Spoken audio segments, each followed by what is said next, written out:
भाई लोग नमस्कार, कैसे हैं आप लोग। बता दूं कि अभी खेसारी लाल यादव जी का जो सॉन्ग आया है रोमांटिक राजा, सो ये बवाल सॉन्ग है। और इस जितने भी सॉन्ग आए हैं सारे गामा हम भोजपुरी से हाई लेवल का वीडियो, उस सारे से अलग हट का ये वीडियो है जी।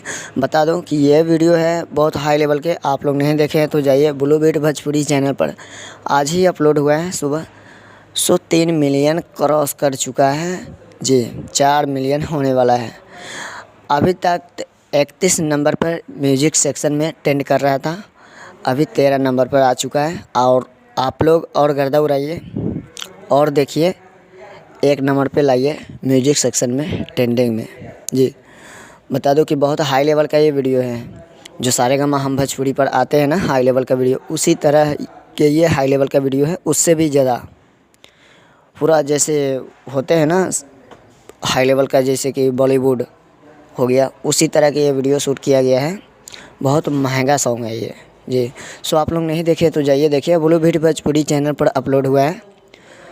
सो अपडेट यही था, पसंद आए तो वीडियो को लाइक कीजिए, चैनल पर नए हैं तो सब्सक्राइब करके घंटी को भी दबा दीजिएगा। मिलते हैं नेक्स्ट वीडियो में।